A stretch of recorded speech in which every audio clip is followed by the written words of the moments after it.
I was beat and disowned after being accused of having a girlfriend. Now that I am marrying a man, they want to reconnect. My husband, 28M, and I, 27F, are set to be married in January. On his side, his entire family is invited, while on mine, only my maternal aunt and her husband are attending. When my parents and the rest of my family discovered this, they made a big fuss and treated me horribly. However, I believe I am justified in not wanting them there on my special day. For some context, I was the first daughter, granddaughter, and niece of the family.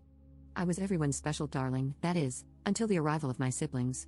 When I turned 8, my little sister was born, and my grandparents, as well as my mother, stopped treating me like their child. The favoritism for my younger sister was extremely blatant. If my sister broke something, they never scolded her, but if I said something mean to my sister, I was punished. One time, she even broke my glasses, but I was the one who got punished for it. As for my father, he was present for a while, but then just disappeared. He was consistent with sending money, but never with calls or visits. When I turned 11, I was actually closer to my maternal aunt, who lived miles away from me, than the family members I was forced to live with. That aunt, who is 9 years older than me, is my mother's half-sister, and although I only saw her on special occasions, we talked on the phone twice a day. When I was 12 and she was 21, I stayed with her all summer, even though my mom didn't believe my aunt could take care of me, and those were the best 2 months of my life. After my vacation, I studied more and had very good behavior at school, with the intention that they would let me go see her again.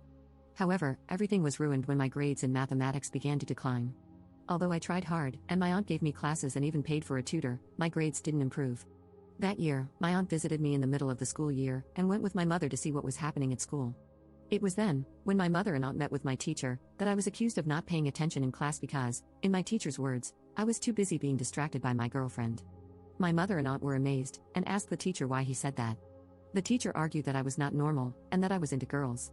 It was a religious school, so you can imagine how serious an accusation like that was. He claimed that one of my classmates was my supposed girlfriend, and that's why I was struggling to pay attention.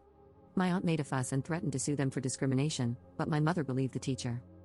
When we got home, my mother beat me up and exposed me in front of the entire family, even though I was not romantically interested in other women, and that supposed girlfriend was just a normal friend of mine.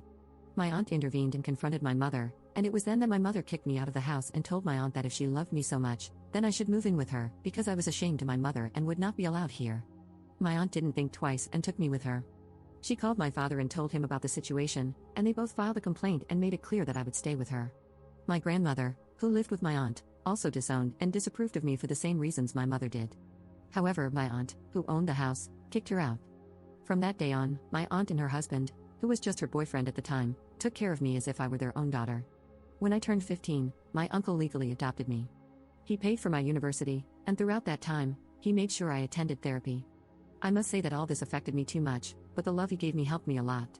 To me, I consider my aunt and uncle my real parents. Now that my relatives found out that I was going to marry a man, they came to apologize to me, and yes, I did accept their apology, but I did not want to have any contact with them. However, they believed that with the apology, they were more than invited to my wedding. 2 weeks ago, my mother and grandmother came to my dress fitting without an invitation. I was totally outraged.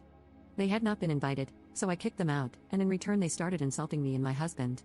I told them that I didn't want them in my life, that I only excused them for mental health reasons, but they were nothing to me anymore. Despite all that, 3 days ago, one of my dad's cousins called me asking about the dress code and if children were accepted. I told her that she, like all the other members of that family, were not invited. She was outraged, and a few minutes later, my biological father called me asking who would walk me down the aisle. I said that my uncle would do it, and he started swearing at me in 1,000 ways, so I simply cut off the call. Now, am I really that bad? My aunt tells me that if I don't want those people at my wedding, she supports me, but my mother-in-law says that family is family, no matter what has happened. Update 1. It's been almost a month since my post, and I wanted to update you on some things that have happened. I told my mother-in-law everything that my family did to me in the past. At first, she seemed understanding, but then my partner discovered that she was still communicating with my biological parents, and decided to cut ties with his mother. He warned her that if she continued with this attitude, she would never know her grandchildren. He also told her that the only way for her to be part of our lives again is to apologize to me and my aunt and uncle. He conveyed the same message to his father and brothers, stating that if they tried to intervene between his mother, my ex-family, and us, they too would be expelled from our lives and the lives of our future children. One thing I didn't discuss was the topic of my biological father and sister. It turns out that after some time, he accepted that I wasn't going to be a part of his life, and he returned home to my biological mother and they had another child. As for my sister, she always believed that I lived with my father, and I, on the other hand, always believed that my sister had a better life. However, I found out everything she had suffered in my absence. My ex-family mistreated her day and night. She was practically kidnapped and couldn't even use the phone or social networks, even though she is now of age. When we found out about all this, we decided to go for my sister. I must say that it was not the best way, but we followed her until we found her university. There, we approached her and asked her to accompany us. She was very happy to see us and agreed to come with us. Together, we unburdened ourselves about everything. We apologized and told each other everything, realizing that we were both victims of our parents. Now, my uncle is fighting for custody of my little brother. With my sister's testimony and mine, we hope to achieve it. We are also taking my sister to therapy to help her with all the trauma. Because of my wedding, we decided to move everything forward and have a small ceremony.